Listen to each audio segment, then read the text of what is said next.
ये लैब हम्म। उतना अच्छा नहीं है जितना हमने सोचा था, तो छोड़ दो लैब, चेंज करो। जितने हम्म। जल्दी चेंज करोगे उतना बेटर रहेगा। आप जो ईमेल लिखते हो किसी हम्म। भी फैकल्टी को, वो ईमेल सबसे इंपॉर्टेंट होता है। जितना इंप्रेसिव हम्म। आपका ईमेल होगा, उतने ज्यादा चांसेस है। Basically that is like first impression is the last impression.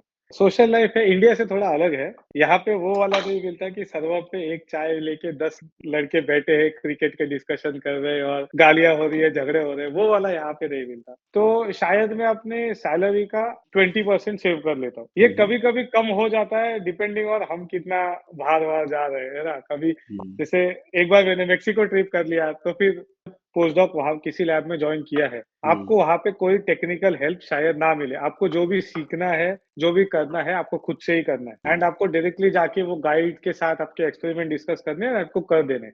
अभी पीएचडी भी तो एक लंबा टाइम है, राइट। और 5-6 साल में हमें पता चल जाता है कि जैसे स्टार्ट में अपना रिलेशन था पीआई के साथ, सब लोगों का एंड तक वैसा ही रिलेशन नहीं होता। हम ऐसे इनफॉर्मल करते हैं।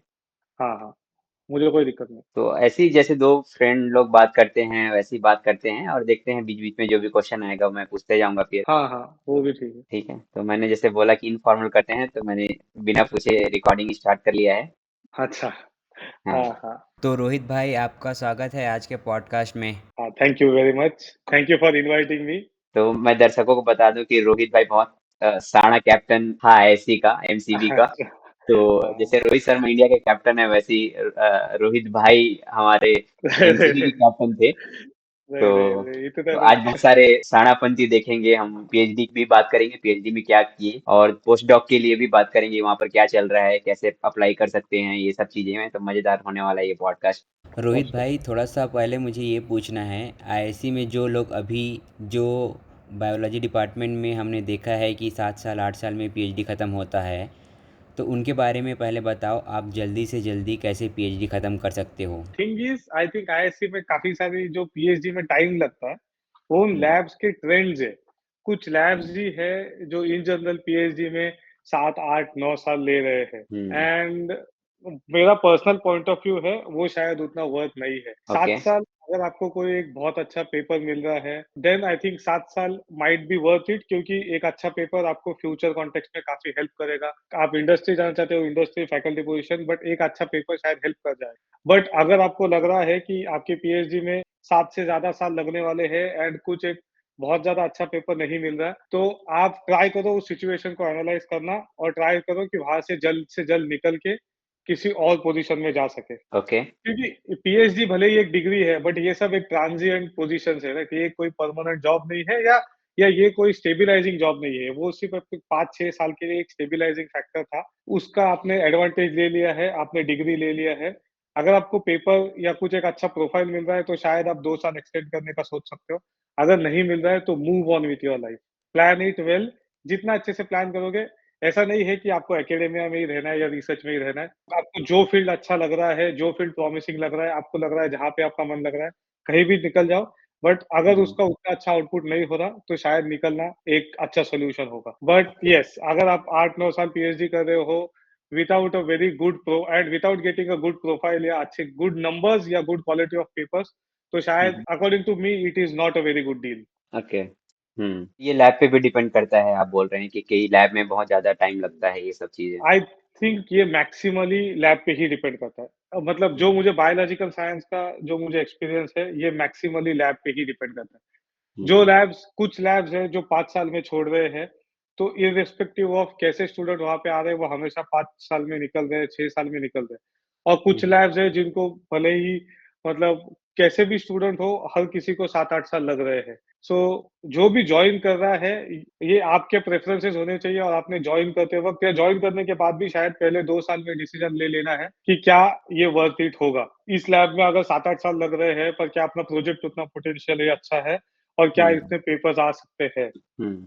हाँ, और अगर आपको लग रहा है कि नहीं, इस लैब में ज्वाइन तो कर लिया है, पर इसमें 7-8 साल भी लगेंगे और मैक्सिमम यहाँ पे स्टूडेंट्स हैं जो अच्छे पेपर लेके नहीं जा रहे, तो पहले 2 साल में ही लैब चेंज कर लो, इंस्टीट्यूट चेंज कर लो, जो भी डिसीजन पहले 2 साल में कर सकते हो। Not a bad decision. अगर आप पहले 3 साल में भी आपको लग रहा है कि शायद आपने गलत लैब ज्वाइन किया है, चेंज कर लो। 3 साल is not a big deal. क्योंकि ओके। आपने भले ही आपको डिग्री ना मिले, बट आप एक बहुत अच्छे स्किल सेट के साथ निकल रहे हो, जो आपको फ्यूचर में काफ़ी अच्छे से काम आने वाला है। ओके। माइंडसेट भी और स्किल सेट भी। So hmm, for sure it is mostly 80% I would say depending on the lab rather than किसी इंडिविजुअल की पीएचडी में हुँ, अगर टाइम लग रहा है तो। ओके। रोहित भाई, आईएससी और मैं तो बहुत अच्छे से आपसे वाकिफ़ हैं, बट हमारे जो ऑडियंस है, जो यूट्यूब ऑडियंस है, उनके लिए बताओ, आपका थोड़ा-सा बैकग्राउंड बता दो। बेसिकली महाराष्ट्र के एक टाउन से हूँ, खोपोली। सो वहाँ से मैंने अपना इनिशियल स्टडीज़ किया लाइक 10th स्टैंडर्ड तक। उसके बाद मैं मुंबई में था अपने 11th-12th एंड मुंबई से ही मैंने एमटेक इंटीग्रेटेड किया था डीवाई पाटिल यूनिवर्सिटी से।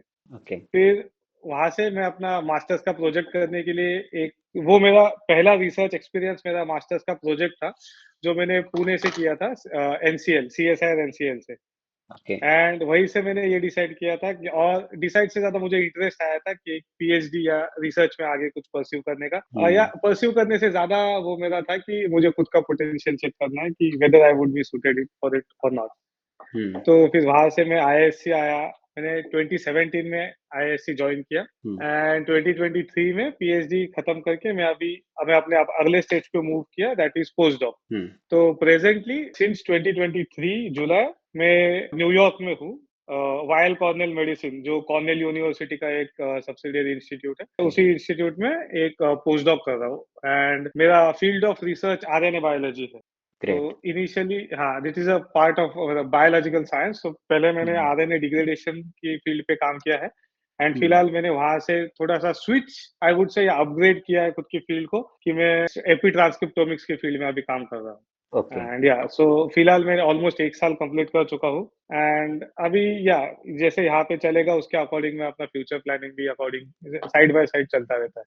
ग्रेट। यस। तो अच्छा ये बताओ, पीएचडी थोड़ा लॉन्ग जर्नी है। आपने 6 साल लिया है। हाँ, अगर हम पीएचडी खत्म करने का वेट करते हैं और उसके बाद पोस्ट डॉक के लिए अप्लाई करते हैं तो शायद हो सकता है हमको टाइम ज्यादा ले। तो आप हाँ, बताओ कि हमको पोस्ट डॉक के लिए अप्लाई करने के लिए कब से देखना जी। चाहिए, जब हम पीएचडी खत्म करने से पहले या फिर हाँ, थीसिस लिखने के बाद क्या सीन होना चाहिए? नहीं, खत्म करने से पहले, फॉर श्योर खत्म करने से पहले। जैसे हम्म, हमारे हमारे डिपार्टमेंट में इन जनरल बायोलॉजिकल साइंस में जब आप सबमिट करते हो, उसके बाद आपका डिफेंस होना और डिफेंस के बाद आप वहाँ उस लैब से निकल जाना, इसमें एट लीस्ट सबमिशन के बाद 6 टू 7 मंथ्स होते हैं। ओके। आप तो थीसिस अकॉर्डिंग सबमिट किए, कोलोकियम दिए, उसके बाद 6 महीना हाँ, लगेगा। हाँ, डिफेंस होने में क्योंकि आपकी थीसिस का रिव्यू आएगा। ट्रू। कभी-कभी बहुत लोगों के साथ होता है कि डिफेंस भी होने के बाद आपका पेपर का कुछ काम बचा है, तो आप काम कर रहे हो। But hmm, I think on an average जब आपका आपका वहां से एग्जैक्टली निकलने का जो प्लान होगा उसके 7 से 8 महीने पहले आपने हम्म, पोस्ट डॉक के लिए अप्लाई करना स्टार्ट कर देना है। क्योंकि क्या है ना, पोस्ट डॉक के लिए अप्लाई करना, पोस्ट डॉक मिलना भी एक थोड़ा टाइम कंज्यूमिंग प्रोसेस होता है। ट्रू। आप ईमेल लिखोगे, फिर वो काफ़ी सारे फैकल्टीज़ फर्स्ट ईमेल पे रिप्लाई नहीं करते, तो आप एक रिमाइंडर ईमेल भेजोगे, फिर आपको रिप्लाई मिलेगा। फिर रिप्लाई के बाद एक मिलने का टाइम सेट होगा, जहाँ पे बस जनरलाइज़्ड चीज़ें डिस्कस होगी, हम्म, फिर आपको लैब के लोगों से मिलाया जाएगा। तो ये पूरे प्रोसेस में इन माय केस मैंने मल्टीपल जगहों पे अप्लाई किया था और फाइनली जब 3-4 महीने बाद मेरे पास एक 4-5 पोज़ीशंस शॉर्टलिस्टेड थे। हम्म, पर उस पूरे प्रोसेस में अराउंड 4 से 5 महीने चले गए। ओके। इसीलिए आई वुड सजेस्ट कि एटलीस्ट 1 साल पहले से आपने लैब ढूँढना स्टार्ट करना है एंड आपका जो डिफेंस का डेट है, डिफेंस के डेट से मतलब एग्ज़ैक्टली डेट भले ही पता ना हो, पर एप्रोक्सिमेटली 7 से 8 मंथ पहले ही आपने अप्लाई करना स्टार्ट कर देना। तो क्या हम बोल सकते हैं कि जब हम थीसिस लिख रहे हैं तो उसी टाइम अप्लाई करना चालू कर देना चाहिए? यस, फॉर श्योर अप्लाई करना चालू कर देना चाहिए। क्योंकि अगर आपका पोस्ट डॉक फिक्स हो भी गया, आप उनको आराम से बोल सकते हो कि मैं अभी से 6 महीने बाद जॉइन करूँगा या 3 महीने बाद जॉइन करूँगा। मेरा हम्म, मेरा पोस्ट डॉक ऑलमोस्ट जैन या फ़ेब में फिक्स हुआ था 2023। मैंने जुलाई में जॉइन किया। अगर आपने कोई लैब फिक्स कर लिया है या किसी लैब ने आपको चुन लिया है, तो आपके लिए वो 6 मंथ्स तक वेट कर सकते हैं, 7 मंथ्स तक भी वेट कर सकते हैं। ग्रेट। बहुत ज़्यादा जल्दी भी अप्लाई नहीं करना चाहिए, क्योंकि अगर आपने उनको 1 साल या उससे ज़्यादा वेट करने बोला, तो शायद कुछ लैब्स इंटरेस्टेड हम्म, ना हो उसमें। हम्म, तो but on an average I think 7 to 8 months या 6 months is a good time to start applying for. Application के बारे में जैसे आपने बोला, बताओ हुँ। कैसे अप्लाई करते हैं, कैसे अप्रोच करते हैं प्रोफेसर से, यूनिवर्सिटी से? हाँ, सो आई थिंक सबसे ऑब्वियसली आपका प्रोफाइल बहुत मैटर करता है। हम्म, बट अगर अगेन प्रोफाइल तो पीएचडी पे डिपेंड करेगा, तो किसी का है, किसी का नहीं है। But I can point out some non scientific things जो शायद ज़्यादा हेल्पफुल होंगे।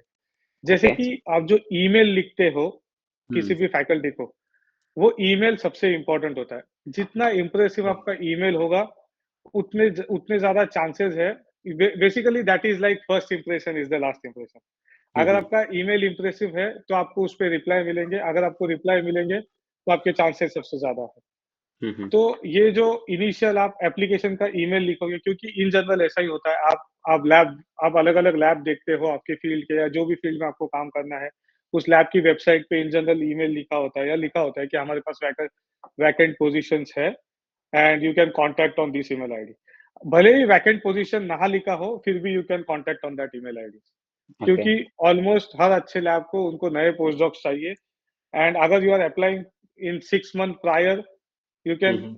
मीन्स फॉर श्योर 6 मंथ बाद या 1 साल बाद उनको जो पोज़ीशन चाहिए वो उनके लिए हमेशा देखते ही रहे। ओके। तो वो ईमेल बहुत इम्पोर्टेंट है। वो आपको मेक श्योर करना है कि आप जो बहुत बड़ा ईमेल भी ना लिख रहे हो, एक लिमिटेड साइज़ का ईमेल हो जो बहुत इंटरेस्टिंग साउंड कर रहा हो एंड बहुत बहुत अपीलिंग साउंड कर रहा हो। हुँ, कि हुँ। आपको उसमें 2 लाइन में खुद को इंट्रोड्यूस कराना है, हुँ, 3-4 लाइन में आपको आपका पीएचडी का काम इस तरीके से एक्सप्लेन करना है कि आप ज़्यादा टेक्निकल डिटेल में भी ना जा रहे हो एंड आप ये हाइलाइट कर रहे हो कि कैसे आपका डिस्कवरी जो आपने किया है वो एक difficult and important discovery. And okay. Then comes the next thing जहाँ पे आपको ये जताना है कि हमने आपके ये पेपर पढ़े और इसीलिए आपके लैब में इंटरेस्ट आया एंड आपके हुँ, लैब में आके मैं ये काम करना चाहता हूँ। हुँ, हुँ। अगेन कोई टेक्निकल डिटेल्स में नहीं जाना है। बस ओके। एक एक जनरलाइज्ड बट अपीलिंग ईमेल लिखना है कि हुँ, जहाँ से सामने वाले को ये मैसेज जाना चाहिए कि ओह! ये जो सामने वाला बंदा जो अपने को अप्लाई कर रहा है अपने लैब में, he is really passionate about the work and he is really interested in what we are doing. He तो वांट्स टू इससे लर्न। पहले यस, इससे पहले तो आपको रिसर्च करना पड़ेगा कि पर्टिकुलर आप जिस प्रोफ़ेसर के अंडर अप्लाई कर रहे हैं, वो कर क्या रहे हैं। तो ऐसा नहीं कि मुँह उठा के मेल कर दिए उनको। वो तो सच है। मतलब हुँ, आपको यहाँ पे इस कॉन्टेक्स्ट में आपको बहुत ज़्यादा एक्सटेंसिव रिसर्च नहीं करना, हुँ, बट हुँ। फॉर श्योर आपके उनके 2-3 पेपर्स तो पढ़ने ही हैं और स्पेशली ऐसे पेपर्स पढ़ने हैं जो आपके फील्ड से थोड़ा रिलेटेड हो या हुँ, आपको वो समझे भी और आप उसमें अपना खुद का नॉलेज थोड़ा-सा अप्लाई कर सको। हुँ। तो वो एक क्योंकि कनेक्शन बैठना चाहिए कि आप जो काम किए हैं, एग्ज़ैक्टली, वो जो काम कर रहे हैं, वो थोड़ा-सा ब्रिज बनना चाहिए, नहीं तो फिर दिक्कत होगा। एग्ज़ैक्टली। एग्ज़ैक्टली हुँ, भले ही आपने जो एग्ज़ैक्ट काम किया हो उसका वो कोई बहुत ज़्यादा स्ट्रॉन्ग कनेक्शन ना बने। बट हुँ, आप फॉर श्योर एटलीस्ट अगर आपको सच में इंटरेस्ट है एंड आपके काम से ज़्यादा रिलेटेड नहीं है तो यू कैन टेल कि मेरे किसी एक्सपेरिमेंट में मुझे ऐसा रिज़ल्ट मिला था या मेरा एक कोई तो एवेन्यू था मेरे प्रोजेक्ट का जिसमें मैंने इसके बारे में पढ़ा और मैं उसके बारे में बहुत इंटरेस्टेड हो गया। फिर जब हुँ, मैंने आपके पेपर पढ़े तो मुझे लगा कि हाँ, ये बहुत ही अमेज़िंग फ़ील्ड है एंड जो हुँ, मेरा प्रीवियस नॉलेज है मैं इस फ़ील्ड में थोड़ा अप्लाई करके कुछ हुँ। कंट्रीब्यूट कर सकता हूँ, इस तरीके से। ओके, बट हाँ, I think that email is more of an acting. तो आपको इस तरीके से दिखाना है कि you are passionate and you are interested and hmm, you can really contribute. Okay. हाँ, और सीवी सीवी ऐड करना होता है? सीवी ऐड करना होता है, बट ओके। अगेन वो भी एक नेसेसिटी नहीं है। मतलब सीवी हुँ, ऐड करना एक बहुत ज़्यादा मतलब एक काइंड ऑफ फॉर्मेलिटी है, but always a recommended formality.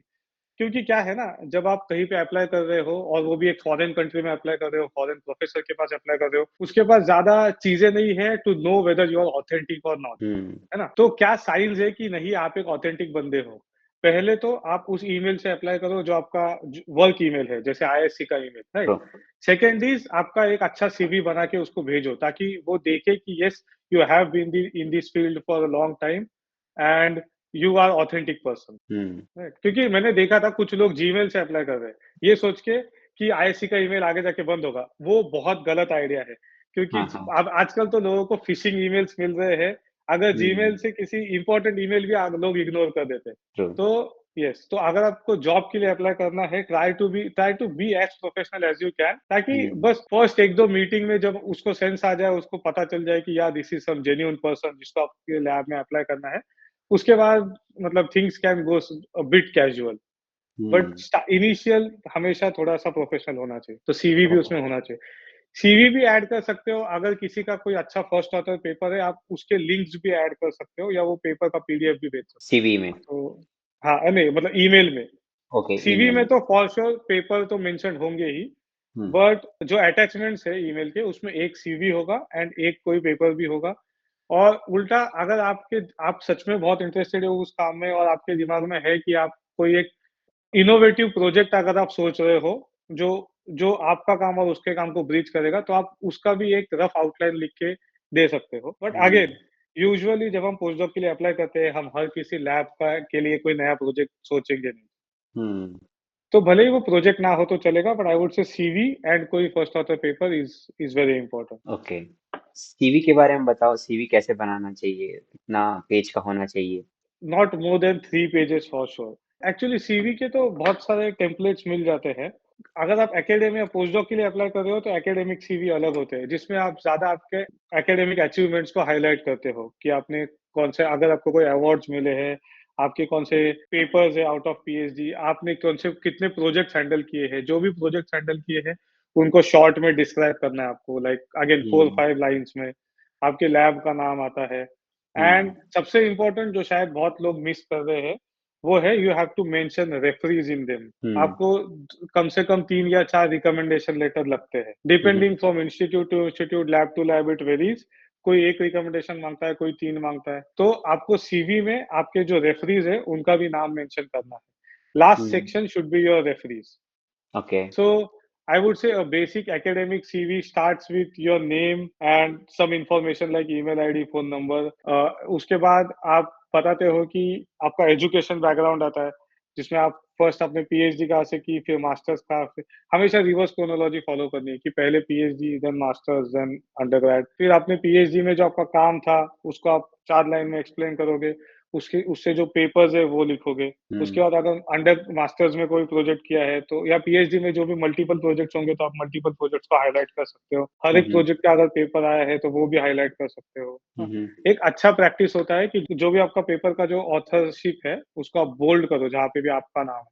First है तो फर्स्ट नाम बोल्ड करो, ऐसा। देन आपने कोई कॉन्फ्रेंसेस अटेंड किए होंगे एकेडमिक, आप वो लिख हम्म। सकते हो। उसके बाद आता है आपके अवार्ड्स एंड ऑनर्स वगैरह कि अगर आपको कोई अवार्ड मिला है, कोई आपने एग्जाम क्वालिफाई किया है।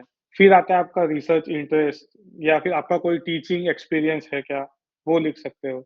एंड या फाइनली फिर आपके रेफरीज आते हैं। ओके। एक छोटा सेक्शन होता है जिसमें आप बाकी चीजें लिखते हो, जैसे आपका मैरिटल स्टेटस कैसा है, आप कौन सी लैंग्वेज स्पीक करते हो।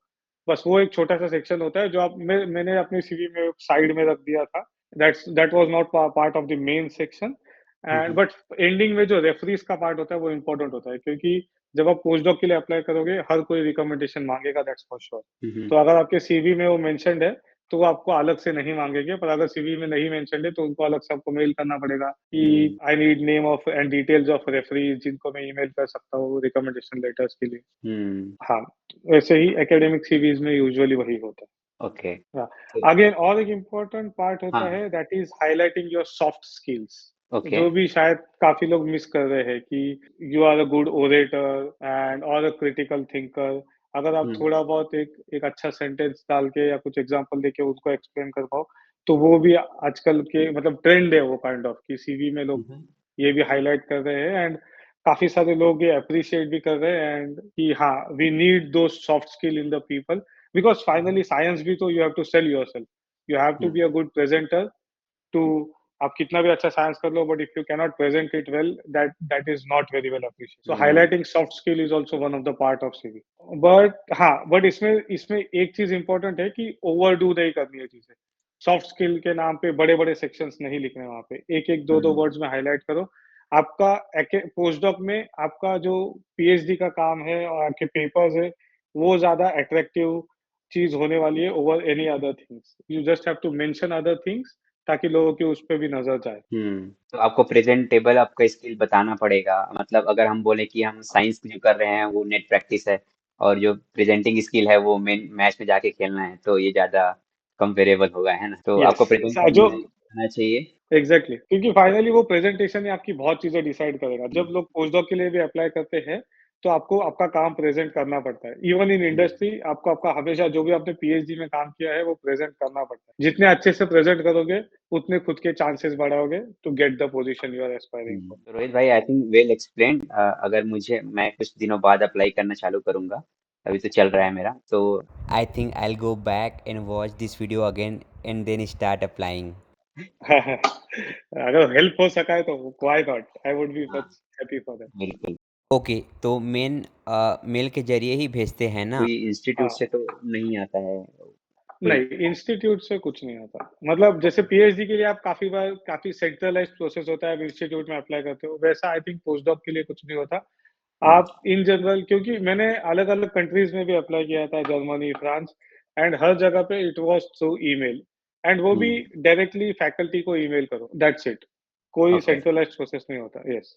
आपको हम्म, लैब ठीक से चुननी है जो आपकी प्रोफाइल को भी सूट करे, एंड आपको ये भी लगे कि जो भी आपने स्किल्स आपके पीएचडी में आपने एक्वायर किए हैं, वो उस लैब में आप जाके यूज़ कर अप्लाई कर सको। बाकी एक बार आपने लैब सिलेक्ट कर लिए, then it would be mostly directly over emails. Okay, तो एक चीज मुझे पूछना था, जैसे कि हम पीएचडी के दौरान या फिर रिसर्च के दौरान हमको पता होता है कि कौन सा प्रोफेसर हमारे फील्ड के अच्छे काम कर रहे हैं, तो एक तो उनसे हुँ, पेपर पढ़ने में आइडिया रहता है कि ये प्रोफेसर काम कर रहे हैं, तो आप उनसे डायरेक्ट अप्रोच कर सकते हो, या फिर आप जब रिसर्च करना चालू करते हैं कि पोस्ट डॉक करना है बोल के, तो उसमें कितना हुँ। टाइम लगाना चाहिए हमको रिसर्च करने में कि कौन सा लैब हमारे लिए सूट करेगा, और फिर उस रिसर्च करने के बाद प्रोफेसर का पेपर पढ़ने के बाद फिर कितना टाइम में अप्लाई करना चाहिए? आई थिंक ये तो जितना पहले हो सके उतना कर सकते हो। हुँ, हुँ। क्योंकि मैंने तो 2022 में ही चालू कर दिया था, ऑल्दो 2022 के एंड में अप्लाई करना स्टार्ट किया, और उससे 6 से 8 मंथ पहले ये रिसर्च स्टार्ट हो गई। क्योंकि हुँ, ऐसा होता है ना, कभी-कभी आप जनरल चीज़ें पढ़ रहे हो, उसको आपको कोई पेपर अच्छा लगा, आपको लगा ये काम अच्छा है, हुँ, एंड अपने रिलेटेड भी है, एंड मतलब प्रोफ़ेसर भी, मतलब ये लैब भी अच्छा लग रहा है। तो हुँ, तुरंत उस लैब का नाम बस नोट करके रखो। जब आप हुँ, अप्लाई करना चालू करोगे तब आप उस लैब का प्रोफ़ाइल देख सकते हो और सब कुछ देख हुँ, सकते हो। क्योंकि क्या होता है ना, बहुत सारे फैक्टर्स होते हैं। आपने आपने शायद साइंटिफिकली कोई लैब चूज़ भी कर लिया, हुँ। बट सिर्फ़ साइंटिफिकली शायद काम नहीं आएगा। आपको थोड़े बहुत नॉन साइंटिफिक एस्पेक्ट्स भी देखने पड़ेंगे उस लैब के, जैसे कि? कि जैसे कि मतलब लैब में प्रेशर कितना ज़्यादा है, too much of hmm, pressure might not be good, है ना? कुछ-कुछ प्रोफ़ेसर बहुत डिफ़िकल्ट टू हैंडल होते हैं। हाँ, अगर आपने कोई बहुत ज़्यादा एम्बिशियस लैब चूज़ कर लिया, एंड अभी वो लैब में एक्सपेक्टेड है कि आप दिन के 14 आवर्स, 15 आवर्स काम करो, वीकेंड्स पे हुँ, काम करो, शायद फिर वो लैब, भले ही लैब कितना भी अच्छा हो, शायद आपके लिए सूट ना करे, ट्रू। है ना? तो बहुत सारे नॉन साइंटिफिक प्रॉब्लम्स होते हैं। हुँ, इसीलिए जो आपका लैब का रिसर्च है ना, लैब का रिसर्च, वो हुँ, जितना जल्दी स्टार्ट कर सको उतना अच्छा है। जैसे आपने पहले लैब का रिसर्च कर लिया, आपने कुछ 10 लैब फाइनलाइज़ किए हैं कि ये 10 लैब है जहाँ पे मैं अप्लाई करूँगा। आपने हुँ, अप्लाई किया, आपको 10 में से पकड़ लो 4-5 से रिप्लाई आया है, तो 4-5 में आपकी बातें आगे गई।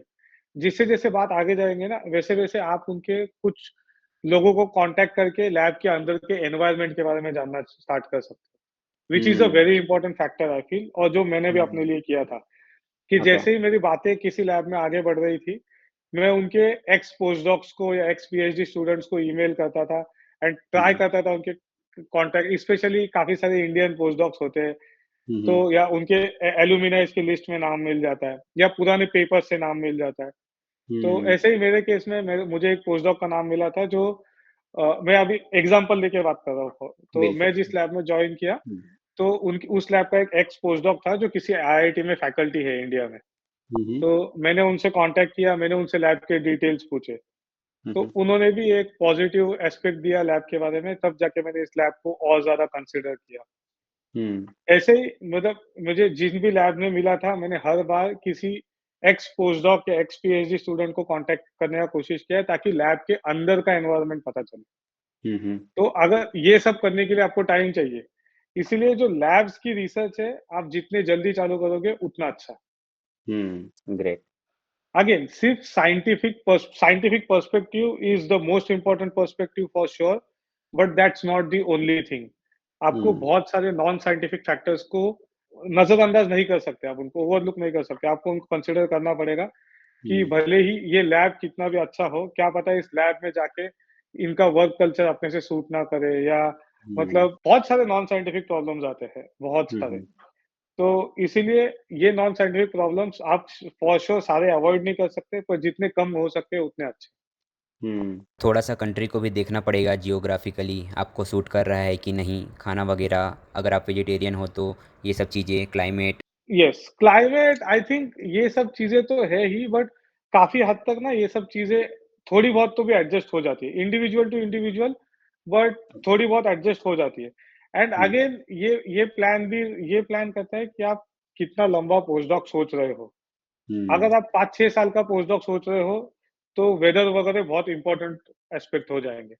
अगर आप 2 साल का पोस्टडॉक सोच रहे हो, तो शायद 2 साल के लिए वेदर आप सह सकते हो। क्या बोला 5-6 साल का पोस्टडॉक कौन करता है? करते हैं, बायोलॉजी में 5-6 साल का पोस्टडॉक काफ़ी कॉमन है। ओह! Is it? हाँ, हाँ, बायोलॉजी ओके। में 5 से 6 5 साल पोस्टडॉक यूजुअली जो भी फैकल्टी पोज़ीशंस के लिए अप्लाई कर रहे हैं, हुँ, क्योंकि हुँ, फैकल्टी पोज़ीशन के लिए आपको टॉप जर्नल्स के पेपर चाहिए एंड टॉप जर्नल के पेपर आने के लिए कम से कम 3-4 साल आपको काम करना पड़ेगा, फिर 1 साल आपको पेपर पब्लिश होने में लगेगा। तो ऑन हुँ, एन एवरेज 4 से 5 साल होता है बायोलॉजिकल साइंस में पोस्टडॉक का टाइम। ओह! हाँ, मुझे पता इंजीनियरिंग में 2 या 3 साल होता है, हाँ, बट ना बायोलॉजिकल साइंस में साइंस में ऑन एन एवरेज हुँ, 5 साल। अगर जो भी एकेडेमिया सोच रहे हैं 4 से 5 साल फॉर श्योर। तो ये तो काफ़ी लंबा प्रोसीजर है फिर तो। एग्ज़ैक्टली, एग्ज़ैक्टली हुँ, इसीलिए तो नॉन साइंटिफिक एस्पेक्ट्स बहुत ज़्यादा इम्पोर्टेंट हो जाते हैं। क्योंकि हुँ, अभी पीएचडी भी तो एक लंबा टाइम है, राइट? और 5-6 साल में हमें पता चल जाता है कि जैसे स्टार्ट में अपना रिलेशन था पीआई के साथ, सब लोगों का एंड तक वैसा ही रिलेशन नहीं होता। हुँ, ट्रू। राइट? तो इसीलिए नॉन साइंटिफिक एस्पेक्ट्स बहुत इंपॉर्टेंट है। भले ही आप जिस पीआई के पास जा रहे हो, he may not be the best scientific mind, but I think it's important that he is a good person. Hmm, एक क्वेश्चन आई थिंक हेल्पफुल हो सकता है कि कितने लैब्स में अप्लाई करें? ओके। हाँ, जैसे आप मल्टीपल लैब्स में अप्लाई करना चाहिए एज़ अ पोस्टडॉक। जो ऐसा नहीं होना चाहिए कि आपने 2-3 लैब शॉर्टलिस्ट किया, आप सिर्फ 2-3 लैब में अप्लाई कर रहे हो। हुँ, हुँ, आप कम से कम 10, 15, 20 लैब में अप्लाई करो, हाँ? ओके। ट्राई करो कि आपकी हाथ में या जितने लैब में हो सके अप्लाई करो, बट आपके हाथ में कम से कम 6-7 ऑप्शंस हो। हुँ, जब मैं पोस्टडॉक के लिए अप्लाई कर रहा था, मेरे मेरे पास ऑलमोस्ट मतलब एक एक फ्रांस से और 3 यूएस से, तो 4 ऐसे ऑप्शन थे जहाँ पे फाइनलाइज़ हो गया था। मुझे उनका ये अपॉइंटमेंट लेटर ऑलमोस्ट मिल गया था। हाँ, हुँ, या अपॉइंटमेंट लेटर नहीं मिला था, बस मुझे उनको मतलब हाँ बोलना बाकी था, उनकी तरफ से हाँ आ गया था। हुँ, हुँ, जितने ज़्यादा ऑप्शन होंगे, उतना आपको फ्रीडम मिलेगा टू चूज़। हुँ, हुँ, मैंने इन चारों ऑप्शंस के लिए 4 नहीं, उनमें से 3 ऑप्शन के लिए एक स्ट्रैटेजी रखा, जब तक चौथा मेरा फाइनलाइज़ हुआ नहीं था, तब तक मैंने इन तीनों को बोला कि मेरा थोड़ा-सा मैं सोचता हूँ ये टॉपिक के बारे में, प्रोजेक्ट के बारे में, फिर मैं आपको सोच के 1 महीने में बताता हूँ। हाँ? हुँ, फिर मैंने उनसे वो 1 महीना लिया, उस 1 महीने में मैंने अपने बैकग्राउंड रिसर्च को थोड़ा स्ट्रॉन्ग किया, जहाँ पे मैंने और ज़्यादा कॉन्टैक्ट्स निकालने का कोशिश किया, और ज़्यादा लैब के इंटरनल एनवायरनमेंट जानने का कोशिश किया। हुँ, हुँ, जैसे मैं नाम नहीं लूँगा, there was one of the lab in California, जहाँ पे मुझे पोस्टडॉक मिला था और मैं उस लैब में बहुत इंटरेस्टेड था। मेरे काम से रिलेटेड भी था। जो मुझे प्रोजेक्ट मैंने उनके लिए प्रोजेक्ट लिखा था, जो उनको अच्छा भी लगा था, तो वो बोले थे कि हाँ, ये भी हम परस्यू करेंगे। तो सब कुछ पॉज़िटिव था। पर मेरे बैकग्राउंड चेक में मुझे पता चला कि उस लैब से जिसका भी अच्छे पेपर आए हैं, वो पोस्टडॉक्स उस लैब में 7 से 8 साल रुके थे। हुँ, हाँ, ओके। हाँ, तो मेरा कोई 8 साल वाला रुकने का प्लान था नहीं। मतलब हुँ, 7 साल वाला तो एक ही था, जो बाकी 3-4 लोग थे जिनके अच्छे पेपर आए थे, वो सब 8 साल वाले थे। ओह! हाँ, दैट्स गुड। तो फिर इसलिए फिर मैंने वो लैब को थोड़ा-सा ये किया। जो लैब मैंने जॉइन किया वो इनिशियली मेरा टॉप प्रायोरिटी लैब नहीं था। पर जैसे हुँ, मैंने बैकग्राउंड चेक किया, मेरे को बाकी चीज़ें पता चली, मैंने मल्टीपल पैरामीटर्स कंपेयर किए, फिर मेरे को लगा कि शायद ये जो मैं टॉप प्रायोरिटी कंसीडर नहीं कर रहा, ये बहुत सारे एस्पेक्ट्स में बेटर है बाकियों से। तो रोहित भाई अभी तो आईआईएससी में एडमिशन चल रहा है पीएचडी के लिए, रिसर्च के लिए, इंटरव्यू वगैरह हो गया। तो मुझे लगता है कि ये बैकग्राउंड रिसर्च तो हमको पीएचडी के लिए भी करना चाहिए क्योंकि लोग आकर के बहुत फँस करना जाते चाहिए। हैं। हाँ, लोग करना आके फँस चाहिए। जाते हैं। हाँ, पर क्या है ना, पीएचडी में ना शायद उस पॉइंट पे ना लोगों को पता नहीं होता कि सवाल क्या पूछने हैं, क्योंकि हमें रिसर्च का एक्सपीरियंस नहीं होता, है ना? हुँ, मैंने जो लैब जॉइन किया, मैंने बहुत ज़्यादा साइंटिफिक एस्पेक्ट्स देख के जॉइन, मैंने हुँ, नॉन हुँ, साइंटिफिक कुछ एस्पेक्ट्स देखे थे, जैसे फंडिंग है कि नहीं, पर मैंने बहुत ज़्यादा साइंटिफिक देख के एक्सपेक्ट किया, क्योंकि मुझे पता ही नहीं था कि रिसर्च में प्रॉब्लम्स क्या आते हैं। मैं हुँ, ये कभी सोच ही नहीं पाया कि शायद 6 साल में अगर वो इंसान अच्छा नहीं है, तो तुम्हारे रिलेशन बहुत खराब हो जाएँगे। है हुँ, ना? तो शायद पीएचडी में लोगों को वो सारे सवाल पता नहीं होते, बट पीएचडी करने के बाद पता होते हैं, बिल्कुल। है ना?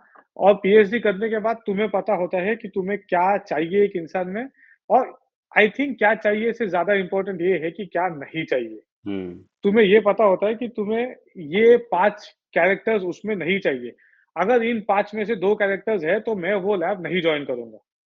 And I hmm, think lab छोड़ना लोग इसको पता नहीं, एक ना ऐसा कॉन्साइंस है हमें कि हम लोग ना इसको गलत मानते हैं, वो गलत नहीं है। हम्म, पीएचडी स्टूडेंट्स के लिए तो एक ही है एडवाइस, अगर आपको 2 साल 3 साल में भी लग रहा है कि जो लैब में आपने जॉइन किया है वो बंदा अच्छा नहीं है, हाँ? या वो लैब का ट्रैक रिकॉर्ड अच्छा नहीं है, बहुत सारे पीएचडी लोग इंक्लूडिंग मी हम लोग शायद ये सोच लेते हैं कि नहीं, हम अपनी मेहनत से चीज़ें बदलेंगे। बट अगर कोई इंसान अच्छा नहीं है तो तुम कुछ नहीं बदल सकते। एक टैबू भी है ना कि ये बंदा लैब छोड़ दिया, ये ऐसा कर लिया, ये भी कुछ लोग। टैबू नहीं है।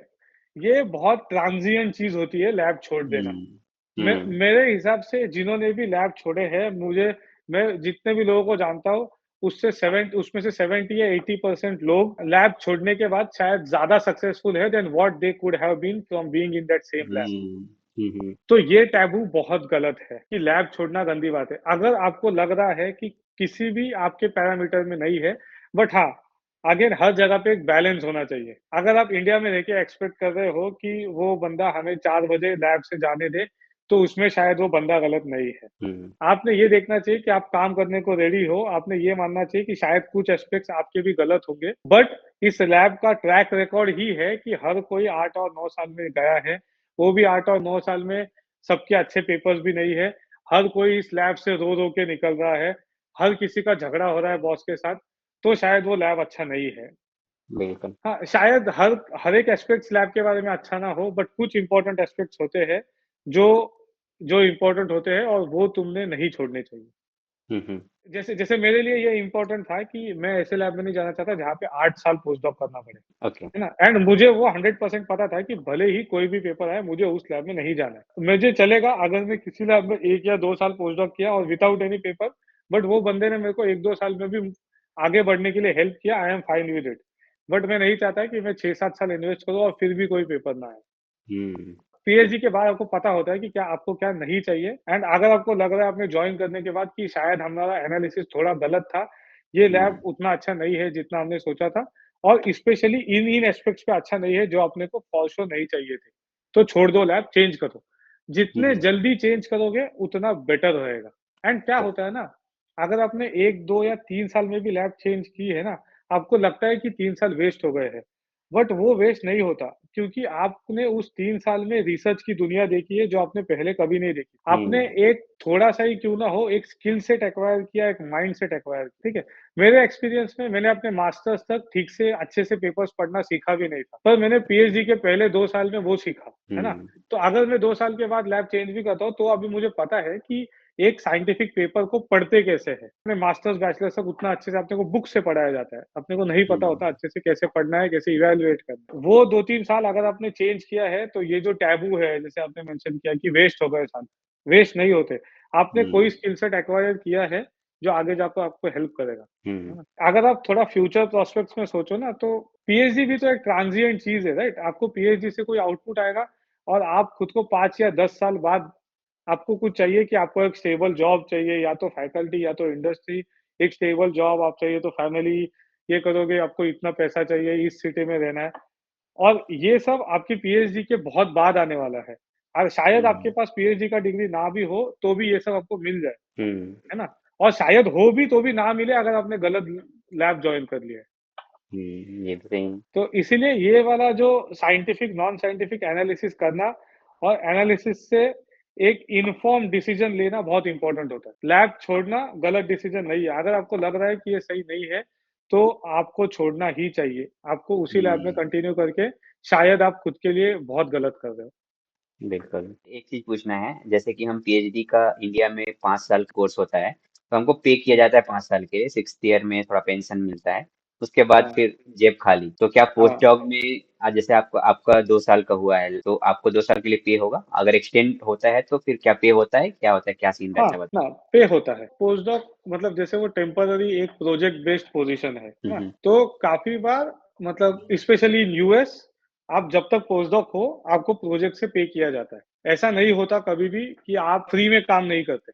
हम्म, हाँ, एज़ फार एज़ कुछ लैब्स और काफ़ी हद तक यूरोप में ये कल्चर है कि जहाँ पे they expect you to apply for grant, get your own hmm, grant, है ना? एंड तो उस केस में ऐसा होता है कि अगर आपको ग्रांट नहीं मिल रहा तो आपको आपका फैकल्टी बोल सकता है कि मेरे पास पैसा नहीं है तुझे देने के लिए, तो either you can apply for your own grant और you can find something else. But घर जा सिंस देखो, हाँ, पीएचडी में कैसा अपनी डिग्री होती है सामने, राइट? हमें हुँ, हमें काम करना पड़ेगा अगर आपकी डिग्री आपको चाहिए। पोस्टडॉक में ऐसा नहीं है, राइट? अगर आपको कोई डिग्री नहीं मिलने वाली, सिर्फ़ आपके पेपर्स ही आपका रिप्रेजेंटेशन होने वाले हैं। तो अगर आपको कोई पे नहीं कर रहा, तो you are always free to go in some other lab, hmm, hmm, है ना? तो इसीलिए फ्री में काम करने का कोई पोस्टडॉक में सवाल ही नहीं आता। हुँ, कि ट्रू, अगर वो फैकल्टी के पास ग्रांट नहीं है, तो आप प्रोजेक्ट उधर ही खत्म करके निकल जाओ। हुँ, किसी और लैब में निकल जाओ, जितना काम हुआ है उसका पेपर लिख सबमिट कर सकते हैं।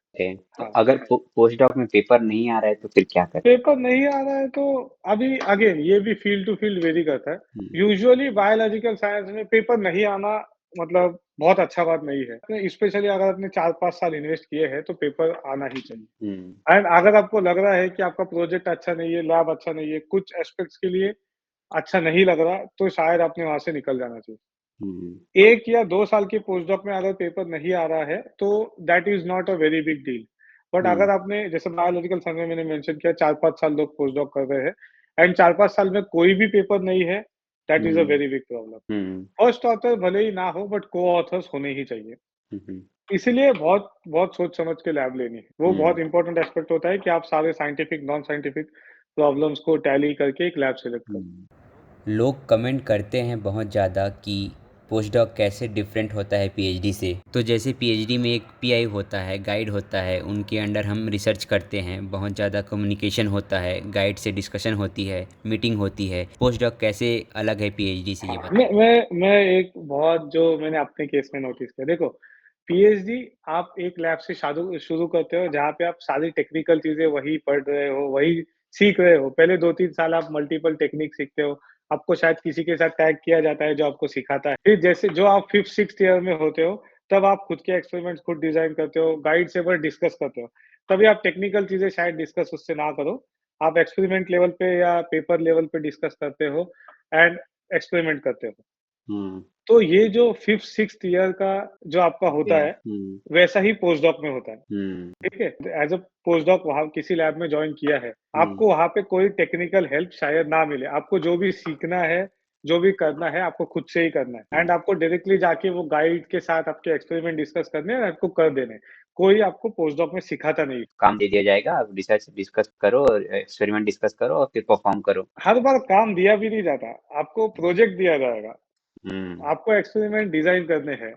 हुँ, हुँ, कभी डिज़ाइन करने हैं, जाके डिस्कस करने हैं। कुछ एस्पेक्ट्स में जैसे जैसे मेरा एक्सपीरियंस है, मेरे जो गाइड हैं, उन्होंने एक्सपेरिमेंट सोच के रखे थे। तो मुझे बस उनका टेक्निकल चीज़ें सीखना था एंड वो करने थे। पर हुँ, जो हुँ, बाकी एस्पेक्ट्स है, वहाँ पे मैं डिज़ाइन कर रहा हूँ, एक्सपेरिमेंट मैं उनसे डिस्कस करता हूँ कि ये कर सकते हैं, मुझे इंटरेस्टिंग लगा, तो अभी मैं वो एस्पेक्ट कर रहा हूँ, है ना? ओके, हाँ, but maybe this is for America कि आपको बहुत ज़्यादा टाइम नहीं मिलता। जैसे पीएचडी में हुँ, आपको कोई नया एक्सपेरिमेंट कर रहे हो एंड आप तब उस लैब में थोड़े पुराने हो गए होते हो, तो आप गाइड को बोल सकते हो मैं पढ़ रहा हूँ, मैं पढ़ने के बाद इसका सेटअप करके करूँगा। यहाँ पे हुँ, उतना टाइम नहीं मिलेगा। आज अगर एक्सपेरिमेंट डिस्कस हुआ है, तो हुँ, आपको एक्सपेक्टेड है कि आप यही हफ्ते में जो भी आपको ऑर्डर करना है, ऑर्डर करके नेक्स्ट हफ्ते में वो पूरा एक्सपेरिमेंट करके उसके रिजल्ट दे दो। हुँ, हुँ, तो ऐसा ही चलता है। यहाँ पे आपको मतलब ऐसा नहीं है कि आपको बहुत ज़्यादा टाइम मिलेगा कि आप आराम-आराम से कर रहे हो एंड दिखेगा। एक एक्सपेरिमेंट होगा, अच्छा ये एक्सपेरिमेंट डिसाइड हुआ है, जो भी चाहिए खरीद लो और इनको टाइम से ज़्यादा मैटर है।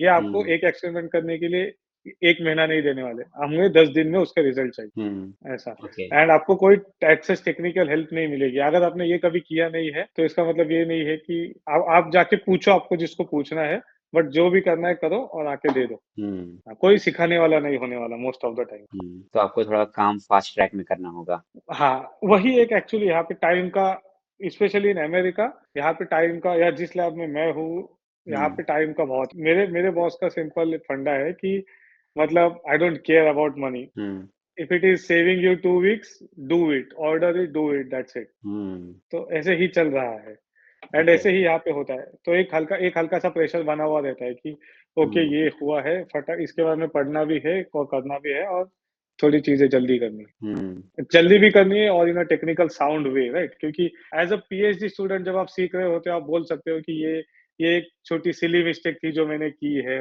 एंड हो गई। But as a post doc आप ये मल्टीपल सिली मिस्टेक्स नहीं कर सकते, फिर वो आपके हम्म मतलब ये आप पीएचडी स्टूडेंट, जब आपको पीएचडी बोला जाता है वो इसलिए है ताकि आप उस फील्ड में एक मास्टरी हासिल किए हो, राइट? तो आप as a hmm post doc ये सारे सिली मिस्टेक्स को नहीं दिखा सकते। ओके तो इसीलिए टेक्निकली भी साउंड होना पड़ता है और मल्टीपल चीजें मैनेज करके हम्म खुद से कुछ कुछ गाइड के डिस्कशन से और फिर सारे एक्सपेरिमेंट करने पड़ते हैं फिर हम्म ऐसा। आपका सोशल लाइफ है क्या क्या करते हो वीकेंड्स में हाँ, सोशल लाइफ है, इंडिया से थोड़ा अलग है। ओके मतलब यहाँ पे वो वाला नहीं मिलता कि सरवा पे एक चाय लेके 10 लड़के बैठे हैं, क्रिकेट के डिस्कशन कर रहे हैं और गालियाँ हो रही है, झगड़े हो रहे हैं, वो वाला यहाँ पे नहीं मिलता। हम्म तो यहाँ पे सोशल लाइफ थोड़ी अलग है, मतलब एटलीस्ट जो मेरी लाइफ है, काफ़ी सारे अलग-अलग कल्चर के लोग होते हैं। जैसे जो मेरा कुछ फ्रेंड सर्कल है, तो उसमें कोई लैटिन अमेरिकन है, कोई कोई प्रॉपर अमेरिकन है, एक जापानीज़ है, एक जर्मन है। तो न्यूयॉर्क में रहने का एक फ़ायदा है, यहाँ पे आजू-बाजू और न्यूयॉर्क सिटी के अंदर भी बहुत चीज़ें देखने के लिए है। हम्म तो हर वीकेंड पे कुछ ना कुछ नया, कभी कोई रेस्टोरेंट एक्सप्लोर करने जाओ, कभी कोई क्लब एक्सप्लोर करने जाओ, कभी कोई ऐसी नई जगह होगी आसपास, जैसे कोई स्टैटन आइलैंड करके यहाँ पे है, हम लोग वहाँ गए थे एक बार देखने के हम्म लिए कैसा है, क्या है। तो या फिर कोई नया नया फूड टाइप ट्राई करो। एक नया कोरियन लड़का आया था, तो हम लोग एक कोरियन रेस्टोरेंट में गए, कोरियन सोशल लाइफ है, बस वही है कि अलग है, प्रॉपर इंडिया हम्म जैसा वो वाला, जैसे लोग अड्डे पे बैठते हैं एक चाय लेके, वो वाला सोशल लाइफ नहीं है यार, ओके थोड़ा-सा। हाँ, मतलब अलग सोशल लाइफ है। क्योंकि डिफरेंट कल्चर के लोग रहते हैं तो डेफिनेटली हम वो नहीं हाँ, कर सकते exactly, exactly, exactly different culture के लोग होते हैं एंड हाँ, मतलब इंडियन कम्युनिटी भी बहुत सारा होता है, जहाँ पे भी जाओगे इंडियन कम्युनिटी है बहुत सारा। तो इंडियन कम्युनिटी के साथ थोड़ी बहुत इंडियन चीज़ें भी होती है, कि हम्म उनके साथ मिले, थोड़ा बहुत मस्ती किया, हाँ। हम्म बट वो जो जो इंडिया में डेली शाम की चाय होती है, वो यहाँ पे नहीं मिलती। हम्म चाय तो बनाना पड़ेगा पहली बात वही तो दिक्कत है। अगर पीनी है तो बनाओ। हम्म तो क्या करते हो खाना वाना खुद से बनाते हो कि मेस वगैरह तो नहीं होगा वहां पर मतलब है यहाँ पे, ऐसा नहीं है कि बिल्कुल नहीं है, यहाँ पे हम्म मेस है, बट थोड़ा-सा एक्सपेंसिव हो जाता है। खुद से खाना हम्म बनाना मतलब काफ़ी डिफरेंस आ जाता है, आपके फाइनेंसेस भी तो आपको मैनेज करने पड़ते हैं ना। तो हम्म खुद से तो मैं थोड़ा-सा, मेरे केस में मैं थोड़ा हाइब्रिड मोड पे चलता हूँ कि कभी-कभी जब टाइम हो वीकेंड वगैरह पे तो थोड़ा खाना बना लिया, तो 2-3 दिन वो बनाया हुआ खाया है एंड फिर बाकी दिन जब नहीं है तो बाहर ही खा लो। हम्म वीकडेज़ वगैरह में मैं भी थोड़ा-सा आलसी हूँ, तो मैं उतना हम्म ज़्यादा खाना बनाने का तकलीफ लेता नहीं। जो भी अगर हम्म वीकेंड पे कुछ बनाया है, थोड़ा एक्सेस में बना लो, 2-3 दिन खा लो और बाकी टाइम फिर बाहर का ही। ओके मेस कैंटीन वगैरह ना सिटी टू सिटी भी वेरी करता है। जैसे हम्म न्यूयॉर्क थोड़ा-सा एक्सपेंसिव सिटी है, तो सारी चीज़ें काफ़ी एक्सपेंसिव हो जाती है। पर आप हम्म कोई दूसरी सिटी में हो, जैसे शायद फिलाडेल्फिया वगैरह में, फिर थोड़ा-सा सस्ता होता है, हम्म तब तब आपको ये मेस फैसिलिटीज़ वगैरह और आराम से मिल जाता है। रोहित भाई मुझे एक चीज पूछनी थी कि वहाँ के लोग जो प्रोफेसर्स हैं और जो आपके कॉलीग होंगे वो एक इंडियन को कैसा देखते हैं कैसे सोचते हैं उनके बारे में यहाँ पे ना काफ़ी इंक्लूसिव कल्चर है, तो मेरे लैब के कॉलीग्स बहुत अच्छे हैं। हाँ, ओके आई मीन काफ़ी वेलकमिंग है एंड मैं इनिशियली, मेरे लिए तो कल्चरल शॉक था यहाँ पे जब इनिशियली आया। बट विद टाइम अभी मुझे लगा, क्योंकि सब अलग-अलग कल्चर के होते हैं, तो जैसे-जैसे आप एडजस्ट होते हो, सब कुछ मतलब सही होता है। इतना कुछ ज़्यादा ज़्यादा बहुत बड़ा प्रॉब्लम नहीं आता। कोई हम्म इंडियंस को मतलब ऐसे गंदी नज़र से वगैरह नहीं देखता स्टार्टिंग से। हम्म हाँ, हम्म अगर आप थोड़े चिल वे में होते हो तो सब लोग थोड़ा, हम्म और स्पेशली न्यूयॉर्क सिर्फ बहुत ज़्यादा मल्टीकल्चरल है, तो लोग भी थोड़े से ज़्यादा एक्सेप्टिव है। हम्म हाँ, एक इंडियन बंदा आ रहा है तो हाँ, इंडियंस ऐसा होता है। वे सिटी टू सिटी वेरी होता है। कोई कोई इनिशियली आपको ये पकड़ के नहीं चलेगा कि वो इंडियंस ऐसे होते हैं, इंडियंस वैसे होते हैं। आपके हम्म साथ हर कोई हँस के ही इंटरैक्ट करेगा, अच्छे से इंटरैक्ट करेगा। विद टाइम फिर अभी आप जैसे करते हो, जैसे आप रहते, उससे सामने वाले के रिएक्शंस भी फिर वेरी करेंगे। पर वो मेरे एक्सपीरियंस में तो मुझे कोई ज़्यादा गंदा एक्सपीरियंस आया नहीं। वर्ल्ड इज कुछ रिफ्लेक्शन लोग, ऑफ योर सेल्फ बोलते हैं तो आप जैसा हाँ, हाँ। करोगे वैसा मिलेगा आपको एग्ज़ैक्टली, और कुछ लोग होते हैं, थोड़ा 1-2 इंस्टेंसेस में गंदे एक्सपीरियंसेस लोगों को आ सकते हैं। हम्म हाँ, बट आई थिंक ये गंदे एक्सपीरियंस तो अपने को इंडिया में भी आते ही हैं। जैसे कि अ, जैसे कि कोई बंदा है जो शायद आपको उतना अच्छे से आपको रिस्पॉन्ड नहीं कर रहा है, या उतने हँस के बात नहीं कर रहा है जैसे बाकी लोग बात जैसे मतलब बाकी लोग बात जितने हँसके से या वेलकमिंग वे में बात कर रहे हैं। ऐसे हम्म 1-2 एक्सपीरियंसेस आपको आ सकते हैं। हाँ, हम्म बट आई थिंक ये एक्सपीरियंसेस तो इंडिया में भी आते ही है कि कभी किसी का मूड खराब होता है, आपको इन आप जान ना पहचान आप पे लोग आँखें दिखा के चले जा रहे हैं, है ना? बिल्कुल बिल्कुल। हाँ, तो आई थिंक ये कुछ मतलब वो जो 1-2 गंदे एक्सपीरियंसेस होंगे, आई थिंक उनको मैं मतलब एट लीस्ट मेरे केस में मैं उनको स्टैंडर्ड नहीं मान सकता या रेयर मानना है। चाहिए नहीं। तो रोहित भाई, बहुत सारे लोग अगर पीएचडी में या फिर रिसर्च में फंडिंग ना हो, अगर स्पॉन्सरशिप ना हो, स्कॉलरशिप ना हो, तो शायद 90% लोग काम नहीं कर पाएंगे। बहुत सारे क्वेश्चंस आते हैं कि आप कितना सेव कर पाएंगे पोस्ट डॉक के दौरान। तो आप बताओ कि एक पोस्ट डॉक को कितना स्कॉलरशिप मिलता है, कितना पे होता है, और आप कितना सेव कर पाएंगे अगर आप न्यूयॉर्क में हैं या फिर यूएसए में कहीं पर भी हैं तो। अच्छा, तो मैंने जैसे बोला है कि न्यूयॉर्क पूरे वर्ल्ड का सबसे एक्सपेंसिव सिटी है, मतलब one of the most expensive cities में आता है। ट्रू। तो यहाँ पे यूएस में ना आपको ऐसा नहीं है कि आपको बहुत ज़्यादा पैसा नहीं मिलता एज़ अ पोस्टडॉक। हम्म हाँ, एकेडमिक्स में आई थिंक हर एक फील्ड अगर आप इंडस्ट्री में जाओगे तो ही बहुत पैसा है, पर एकेडमिक्स में इन जनरल पैसा कम ही है। हम्म तो न्यूयॉर्क में बहुत ज़्यादा सेविंग नहीं हो पाता। अगर आप किसी छोटे सिटी में हो, तो कंपैरेटिवली ज़्यादा सेव कर पाते हो। ओके। छोटे सिटी में आपकी फेलोशिप भी कम होगी। हम्म जैसे अगर न्यूयॉर्क में आपको 70 मिल रहा है, छोटी सिटी में शायद आपको 60 मिले, बट उस 60 में भी आप किसी अच्छे सिटी के कंपैरिज़न में ज़्यादा सेव कर पाते हो। हम्म क्योंकि न्यूयॉर्क में टैक्सेस भी ज़्यादा है। तुम्हें स्टेट हम्म टैक्स अलग से देना पड़ता है, सिटी टैक्स देना होता है, फेडरल होता है। अगेन जो सेविंग्स है, ओवरऑल अमेरिका का सेविंग्स अलग-अलग है। अगर आप सिटी जैसे आपके सिटीज़ वेरी करेंगे, आपका सेविंग वेरी करेगा। मैं खुद के केस में देखूँ, तो शायद मैं अपने सैलरी का 20% सेव कर लेता हूँ। ओके। ओके, बस 20%। हाँ, 15 टू 20% सेव कर लेता हूँ। ये हम्म कभी-कभी कम हो जाता है डिपेंडिंग ऑन हम कितना बाहर-वाहर जा रहे हैं, है ना? कभी हम्म जैसे एक बार मैंने मेक्सिको ट्रिप कर लिया, तो फिर उधर खत्म हो गया कुछ। या कभी हाँ, कभी वो क्लब में चले गए, 2-3 हफ्ते गए, तो अगेन वहाँ पे थोड़ा खर्चा होने वाला है। अगेन ये बहुत इंडिविजुअल टू इंडिविजुअल वेरी करता है। कुछ लोग हैं जो कुछ भी नहीं करेंगे, ठीक है? मतलब हम्म चा सब खाना बना के खाएँगे, कहीं बाहर नहीं जाएँगे, वो लोग हम्म बहुत सेविंग कर लेते हैं, ठीक है? बट मैं जो लाइफ़स्टाइल जीता हूँ, मतलब मेरा मेरा 20% सेविंग हो रहा है उसमें। कितना मिलता है इन जनरल पोस्ट डॉक के लिए? इन जन अगेन वो भी सिटी टू सिटी वेरी करता है। हम्म जैसे न्यूयॉर्क के लिए मोस्ट ऑफ द इंस्टीट्यूट्स के लिए तुम्हें 65 टू $70,000 पर मंथ मिलते हैं, ओके। ठीक है? न्यूयॉर्क सिटी में। हम्म बाकी सिटीज़ में थोड़ा-सा कम होता है। अगेन क्यों पर हम्म वहाँ पे खर्चे भी कम है। ओके। हाँ, अमेरिका में न्यूयॉर्क और कैलिफ़ोर्निया इधर सबसे ज़्यादा मिलता है। हम्म कैलिफ़ोर्निया में 70 प्लस ही मिलते हैं क्योंकि वहाँ पे टैक्सेस भी ज़्यादा है, खर्चे भी ज़्यादा है। हम्म हाँ, न्यूयॉर्क में उससे थोड़े कम 65 to 70 again institute to institute number vary करेगा हम्म और यहाँ पे बाय वीकली पेमेंट होता है most of the time. Is it? हाँ, हाँ, मतलब हर 15 दिन में आपको पेचेक मिलता है। ओ तो आप ओके। फिर देख लो अगर 65 है तो 65 डिवाइड बाय अगर आप 26 करोगे, हाँ। ओके। है ना? 26 हाँ, डेज। तो ना 26। 26 बाय वीकली मिलेगा तो टोटल 52 वीक होते हैं ना? ओके। ओके हाँ, 26 वीक्स। हाँ, तो जैसे 26 बार आपको पेमेंट मिलेगी टोटल, तो उसे हम्म हाँ, फिर अभी उसमें से टैक्सेस कटते हैं। सबसे बड़ा हम्म एक्सपेंस होता है आपका हाउसिंग। ओ ओके। हाँ, कितना? जैसे न्यूयॉर्क में हाँ, मेरा सब्सिडाइज़्ड हाउसिंग होने के बाद भी मैं 30% अपने रेंट में पे करता ओ ओके। हूँ। हाँ, मेरा स्टूडियो अपार्टमेंट का मेरा रेंट अराउंड $1500 है। अगर आप किसी दूसरे सिटी में रहोगे, जैसे फिलाडेल्फिया में हो या मेम्फिस में हो, तो वहाँ पे आपको मतलब 1 बेडरूम अपार्टमेंट का काफ़ी जैसे रेंट भी आपको 500 या $800 होता है। हाँ, ओके। तो हाँ, तो ये यूजुअली रेंट ही सबसे बड़ा एक्सपेंस होता हम्म है। तो अगेन अगर आप इमेजिन करो आप यहाँ पे 1500 पे कर रहे हो और उन सिटीज़ में 800 पे कर रहे हो, तो हम्म आप रेंट रेंट वाला खर्चा तो आपका हाफ हो गया। हम्म सिटी टू सिटी वेरी करेगा। आपका सैलरी भी सिटी टू सिटी थोड़ा वेरी करेगा, तो अकॉर्डिंगली आपके सेविंग्स भी वेरी करेंगे।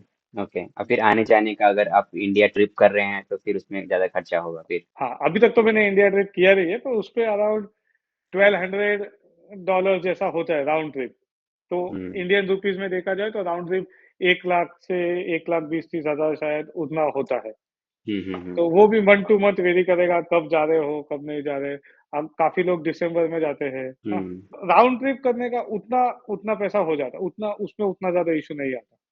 आपको पैसा मिलता है, ऐसा नहीं कि बिल्कुल ही नहीं मिलेगा। बट अगेन आपका लाइफ़स्टाइल एंड आप कितना सेव करना चाहते हो और कितना जीना चाहते हो, वो सब वो आपके पर्सनल डिसीजंस होते हैं, जिस पे आप डिसाइड करोगे कि हाँ, कैसा होगा, क्या होगा। बढ़िया। चलो, चलो, सही है फिर। हाँ, हाँ, मिलते हैं। ध्यान चलो, रखना, है ना? Bye-bye. Thank you for your अरे बस टाइम। क्या, कोई thank you for inviting me. चलो, बाय चलो, बाय। हाँ, हाँ, बाय। टेक केयर, हाँ, बाय।